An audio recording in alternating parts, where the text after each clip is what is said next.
Hello hi दोस्तों, आज हम लोग कुछ स्पेशल करने वाले हैं क्योंकि बहुत सारे मैसेज आते हैं और बहुत सारे लोग कॉल भी करते हैं कि भाई आप इतना घूमते हैं और हर शहर में जाते हैं, बहुत सारे लोगों के साथ उठते बैठते हैं, तो कुछ हमें भी ब्लॉग वगैरह बनाते रहें और दिखाते रहें। तो हम लोग कुछ आपके लिए स्पेशल करने वाले हैं क्योंकि ब्लॉगिंग तो सारे कर रहे हैं, हम ब्लॉगिंग के साथ साथ कुछ इंटरेस्टिंग सा कर रहे हैं जहां मैं अपने ब्लॉग के थ्रू आप लोगों को कुछ ऐसी हस्तियों के साथ मिलाऊं या कुछ ऐसे इंटरेस्टिंग लोगों के साथ मिलाऊं जिन्होंने अपनी लाइफ में कुछ किया है और जिससे आम इंसान का बहुत भला हुआ है।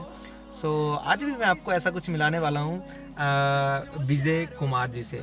अगर मैं जो उनकी तारीफ़ करूं तो वो 1990 से लेकर 2000 तक वो अपनी पंचायत के प्रधान रहे और उस समय के वो सबसे ज़्यादा पढ़े लिखे इंसानों में से एक थे, अपने गांव में से, अपने शहर में से।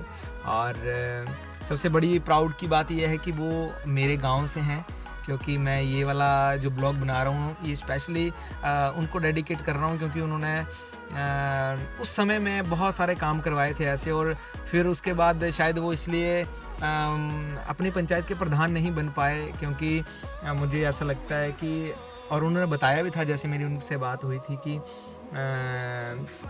उसके बाद रिजर्व सीट नहीं मिली या हमेशा वो कहीं ना कहीं वो लेडी सीट आती रही या कुछ ऐसी कोई रिजर्व सीट होती रही। तो ऐसा है कि आइए चलते हैं, फिर मैं आपको मिलाता हूँ विजय कुमार जी से। आज के समय में, उस समय वो खुद भी एक मिडिल क्लास लोगों में आते थे और मिडिल क्लास लोगों की हेल्प करते थे, गरीब लोगों की हेल्प करते थे। आज के समय में वो एक बहुत बड़े इंसान बन गए हैं और अब प्रधान तो नहीं है लेकिन प्रधान जैसे काम करते रहते हैं, अच्छे अच्छे लोगों की हेल्प करते रहते हैं, गरीब लोगों की हेल्प करते रहते हैं। उनकी फैमिली भी ऐसी है। तो आइए आज मैं आपको उनके घर लेके चलता हूँ और मिलाता हूँ। चलो भाई, सेल्फ स्टार्ट, गड्डी स्टार्ट।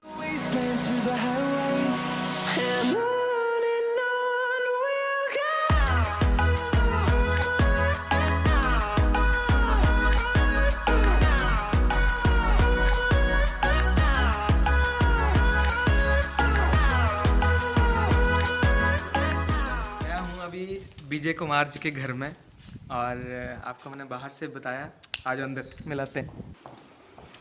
ये है मेरे साथ जिनके बारे में मैंने आपको 5 मिनट पहले गाड़ी में बताया था, विजय कुमार जी। और थोड़ी देर बाद आपको सारा कुछ बताऊंगा। सो दोस्तों, अभी विजय कुमार जी बाहर गए हुए हैं 5 मिनट के लिए। जितनी देर वो नहीं आ रहे उतनी देर हम मस्ती कर रहे हैं। अच्छा बनाया उन्होंने सारा सेटअप, सोफा लगाया महंगे वाला तो वो जैसे आते हैं मैं आपको मिलाता हूँ और उनसे मैं जानना भी चाहूँगा। और मेरे इस ब्लॉग के माध्यम से मेरी कोशिश भी रहेगी कि कहीं ना कहीं आपकी ज़िंदगी में भी ऐसे लोगों को मैं मिला पाऊँ और आपकी ज़िंदगी में कुछ चेंज आए। तो जैसे आते हैं तो मैं आपको मिलाता हूँ, तब तक चाय एंजॉय करते हैं। Thank you.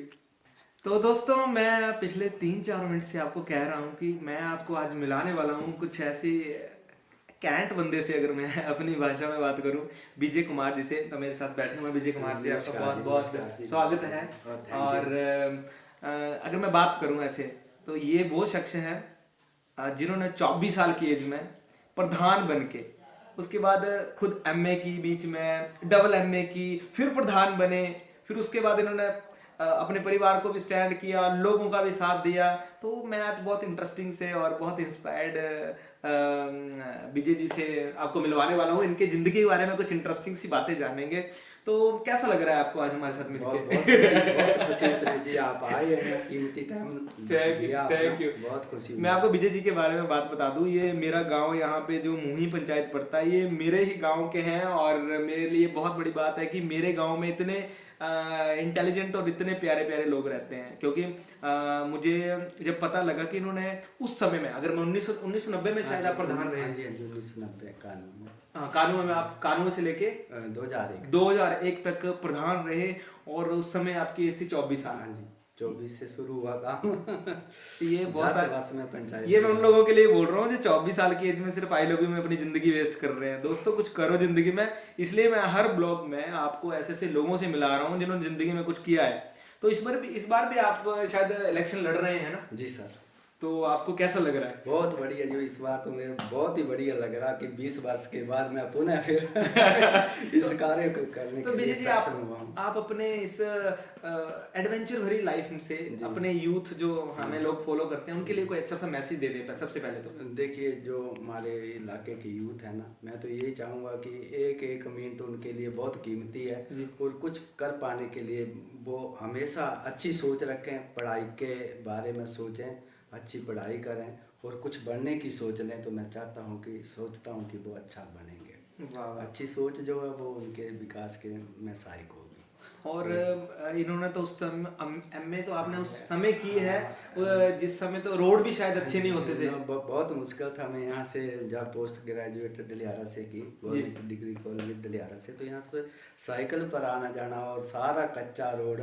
उसी वक्त मैंने कुछ सोच लिया था जब मैं यहाँ से साइकिल पर जाता था ना, और बड़ी रोड का बहुत बुरा हाल, तो मैंने कुछ करने के लिए करने के लिए सोच लिया था। फिर मैं उसके बाद हिमाचल प्रदेश यूनिवर्सिटी शिमला से इकोनॉमिक्स की एमए की, और एमए करने के बाद ही यहाँ जंगल होता था और मैंने सोचा कि यहाँ कहीं रोड के साइड हमारा मकान होना चाहिए। अच्छा। तो हमारा पुराना जो मकान है पैतृक जो है वो गांव ब्योला में यहाँ से अच्छा पिछले साइड। हाँ जी। तो थोड़ा वहाँ सड़क की सुविधा ना होने की वजह से यहाँ जंगल ही जंगल था, कोई मकान नहीं था। और मैं एक ऐसा सोचा कि घर मकान जो है वो रोड साइड होना चाहिए। तो यहाँ मकान फिर कंस्ट्रक्शन की शुरू कर दी। और देखिए आप कितने बड़े बड़े कमरे हैं। उस वक्त के साथ मुझे तो ऐसा सोच पाना बड़ा मुश्किल था जी। लेकिन मैंने सोचा कि कुछ करना है और मकान भी बहुत बड़ा बनाना है। तो मैं ऐसे सोच करके आगे बढ़ा और ऐसा कुछ परमात्मा ने किया। हमने तो एक सोच रखी, करने वाला तो परमात्मा है। आप जैसे जैसे अपने गांव के लिए भी बहुत सारी कुछ अच्छी चीजें करते रहते हैं, तो अभी ऐसा कुछ आपके मन में है कि मैं अपने गांव के लिए कुछ करना चाहता था, ये कर चुका हूँ? हाँ जी। देखिए, मैंने जब यहाँ पर पंचायत में काम किया लोगों के लिए, तो ये सड़कें सारी पक्की नीचे तक ये उसी वक्त से शुरू हुई। यहाँ बिजली के बड़े बड़े ट्रांसफार्मर भी लगे गांव में, हर गांव में। और 1990 में? हाँ, 1990 के बाद ही ये सब कुछ। मैं 95 का डेट ऑफ बर्थ हूँ। मेरे जन्म से भी पहले प्रधान थे। 1990 के बाद ये आप देख रहे हैं लगभग ये 30 वर्ष का समय हो गया।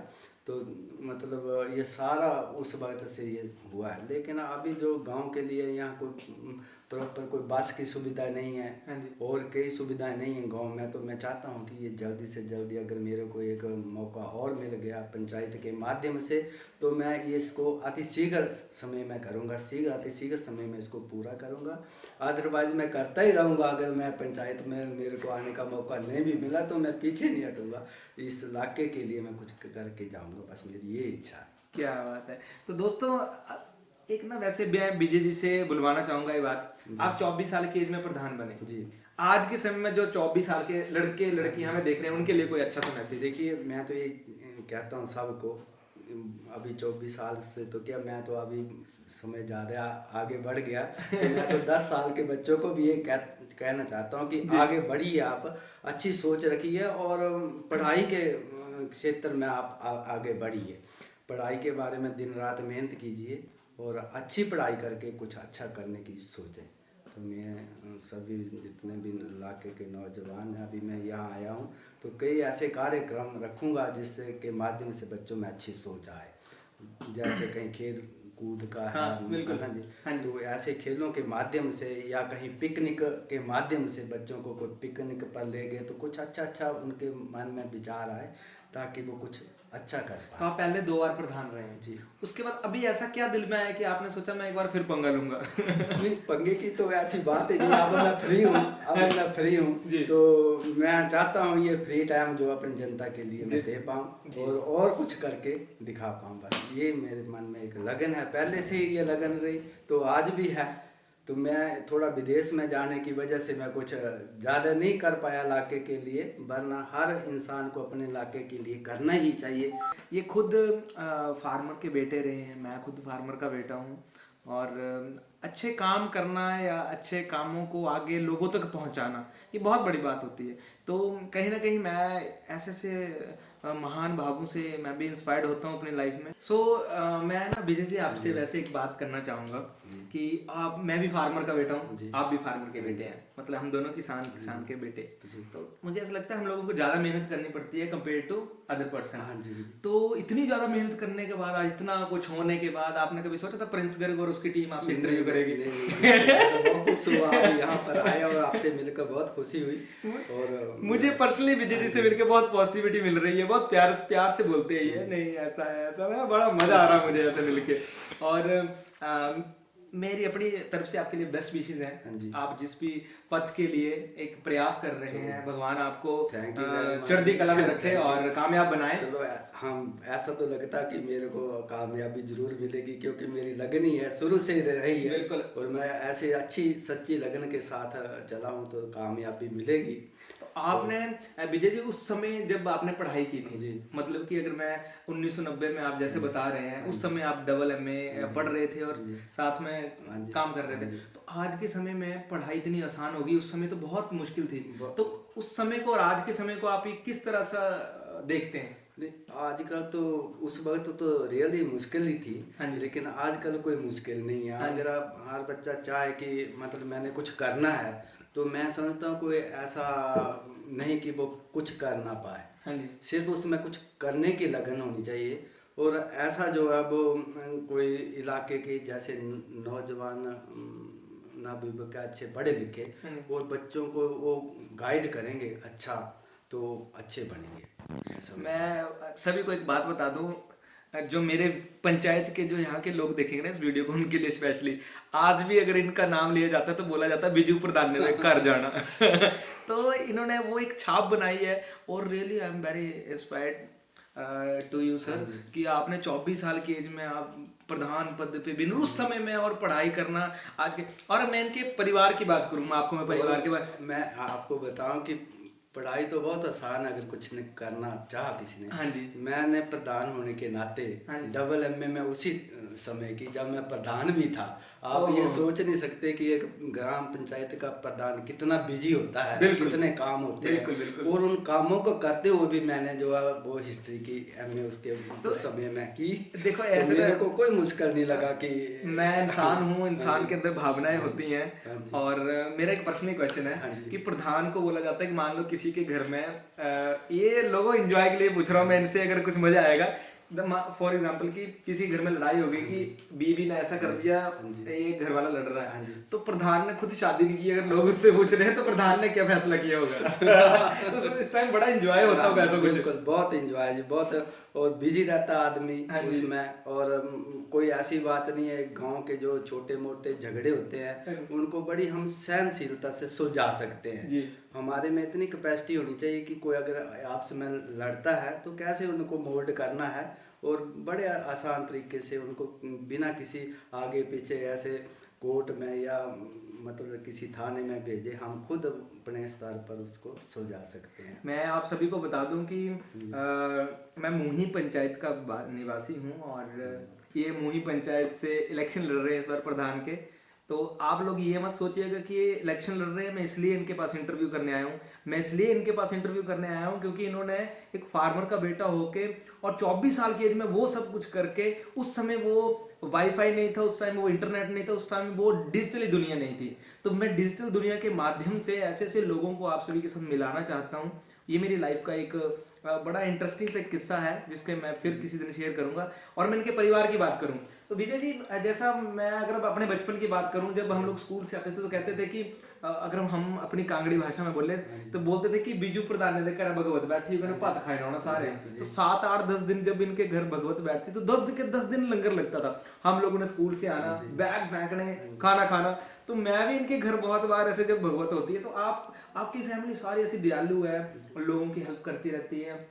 चाहे माता जी हैं आपके, मैं बड़े अच्छे से जानता हूँ उनको, वो भी मतलब बच्चों को भी प्यार करते हैं, बूढ़ों को भी प्यार करते हैं, बड़ों को आशीर्वाद देते हैं कि आप ये नहीं ऐसे नहीं। तो आपकी सारी फैमिली ही आप ही की तरह हेल्पफुल है। तो आप अपनी फैमिली के बारे में क्या कहना चाहेंगे? देखिए, मैं जो कुछ भी हूँ आज जी, वो सब जो अब मेरे माता पिता की ही देन है जी। मेरे माता पिता बहुत संघर्ष वाला काम किया, उन्होंने मेहनत की, हाँ जी। और हमें जो कुछ भी सिखाया वो ये सिखाया कि आगे बढ़ने के लिए एक ईमानदारी ही सबसे अच्छी नीति है। हाँ जी। और उन्होंने बड़ी ईमानदारी लगन से सारा काम, परिवार भी हमारा बड़ा परिवार, हम 4 भाई हैं, 2 बहनें हैं। हाँ जी। तो बड़ा परिवार होने के नाते सारे हम एजुकेटेड ही हैं, सारे बिल्कुल बिल्कुल। family, और मोस्टली विदेश में ही रहते हैं। हाँ जी। तो इतनी दूर जाना और सब कुछ करना, ये सब माता पिता की देन है। तो हमने बस जो कुछ सीखा अपने माता पिता से ही सीखा। और उन्होंने बड़े मतलब अपने जीवन जो अब धार्मिक विचारों में ही व्यतीत किया। अभी कुछ समय पहले उनकी डेथ हो गई। तो अब हम तो चलो, ऐसा, मैं सभी को एक मैसेज देना चाहूँगा विजय जी के माध्यम से, और ये जिसको आप प्रिंस गर्ग कहते हैं उसके माध्यम से, कि जब जब भी आपके सर के ऊपर माता पिता का हाथ होगा तो आपको लाइफ में कोई भी कोई मुश्किल नहीं होगी, पीछे नहीं कर सकता। आप कोई हमेशा मुश्किल नहीं, लाइफ आप में आगे बढ़ेंगे, बढ़ते चलेंगे, आगे बढ़ते ही रहेंगे। जैसा अगर मैं कोरोना के समय की बात करूँ, आजकल कोरोना चल रहा है, इससे पहले बहुत ज्यादा बुरे हालात भी थे। तो उस समय भी आपके परिवार ने बहुत सारी हेल्प की लोगों की। तो वो तो चलो, जो हमारे से हुआ, आपने इतना तो नहीं, जो हुआ हमने किया। जी जी। क्योंकि ये विश्वव्यापी महामारी है, तो इसमें बड़े कुछ हम गांव में गरीब होते हैं, तो उनकी हेल्प करना हर आदमी का फर्ज बनता है। तो ऐसा कुछ करके हमने जो किया, तो वो हमारा फर्ज था, और उसमें हमने जो कुछ कर तो पाया। अभी जैसे विजय जी, मैं आप सभी को बता दूं, आप इलेक्शन लड़ रहे हैं जी। और अगर मान लो 1 मिनट के लिए अगर आप इलेक्शन नहीं जीतते हैं, नहीं, तो अगर आप नहीं भी जीतते तो उसके बाद क्या ये जैसा आप कार्य करते हैं ये हमेशा जिंदा रहेगा आपके परिवार के तरफ ऐसा से? तो मैं सोच ही रहा कि मैं ये इलेक्शन जो है वो हारने और जीतने के लिए लड़ रहा हूँ। जी जी। ये तो मेरा एक शौक है कि मैं कुछ कर पाऊँ। जी जी। और मैं चाहता हूँ कि अगर प्रधान के माध्यम से ये काम होगा तो जल्दी ये मतलब लोगों का और अच्छा काम हो सकेगा। अदरवाइज नहीं तो मैं ये करता ही रहूँगा। ये तो मेरा क्या शौक बात है, है। लोगों की सेवा मैं और- पर्सनली आपको, मैंने गाड़ी में भी एक बात बताई थी कि मैं आज ऐसे प्यारे बंदे के पास मिलने जा रहा हूँ, क्योंकि मैं तो उन लोगों का बहुत रिगार्ड करता हूँ जिन्होंने जिंदगी में कुछ किया होता है। तो अगर आपने इतना कुछ लाइफ में किया तो आप अपने माध्यम से अपने साथियों के लिए या हमारे प्यारे दर्शकों के लिए या जो लोग मुझे फॉलो करते हैं उनके लिए कोई ऐसा अच्छा मैसेज, या जो यंग लोग मुझे सबसे ज्यादा फॉलो करते हैं उनके लिए कोई ऐसा मैसेज कि जो इन्होंने 24 साल में किया वो आप भी कर सकते हैं। आप चाहे प्रधान बने, चाहे आप HS क्लियर करते हैं, चाहे, मुझे ऐसा लगता है कुछ भी अलग। तो आप क्या मैसेज देना चाहेंगे? मेरा तो सबको ये कहना है जी। कि ये जो जिंदगी है ये बार बार नहीं मिलती है। जी। और हम आए हैं तो कुछ करके जाएं तो वो हमारा नाम रहेगा। और ऐसी भावना के साथ हर आदमी को जो है वो आगे बढ़ने के लिए कोई ना कोई स्टेप करते ही रहना चाहिए। उसमें कभी ये नहीं सोचना चाहिए कि मैं ऐसा करने से होगा या नहीं होगा या मेरा कुछ हो पाएगा। आगे बढ़ने के लिए जो है वो उसको हर दम प्रयत्नशील रहना चाहिए और अच्छे कार्यों के प्रति रुचि रखनी चाहिए, अच्छी सोच के प्रति रुचि रखनी चाहिए। और मैं समझता हूँ कि अगर ये हर आदमी अपना ले तो कमी नहीं है, वो आगे बढ़ता रहेगा, उसका विकास होगा, उसकी वृद्धि होगी। क्या बात है। तो दोस्तों, मैं आपको ना ऐसे से इंटरेस्टिंग सी और जिन्होंने ज़िंदगी में कुछ किया ऐसे लोगों से मिलाता रहूँगा। और आप इस वीडियो को ज़्यादा से ज़्यादा शेयर कीजिएगा, लाइक कीजिएगा और सब्सक्राइब कीजिएगा। और आप मुझे बताएं कि आपको पर्सनली कमेंट में ज़रूर लिखना कि आपको विजय कुमार जी से मिलके कैसा लगा, क्योंकि अगर अच्छा लगेगा तो मैं इनके लिए एक और वीडियो बनाऊंगा पर्सनली, जो आपको इनकी, अभी ये अगर आपको यहाँ पे मेरे साथ बैठे हुए देख रहे हैं तो उससे पहले अगर मैं दिन की बात करूँ तो खेती भी करते हैं, हालांकि फॉरेन भी रहे हैं इन्होंने, एक हमारे देश के अलावा दूसरे देश भी देखे हैं, फिर भी आज भी ज़मीन से जुड़े हुए हैं और लोगों की हमेशा हेल्प करते रहते हैं। तो थैंक यू सो मच, आप ऐसे ही जुड़े रहिए और इंटरेस्टिंग लोगों के साथ मिलाता रहूँगा। Thank you, bye bye.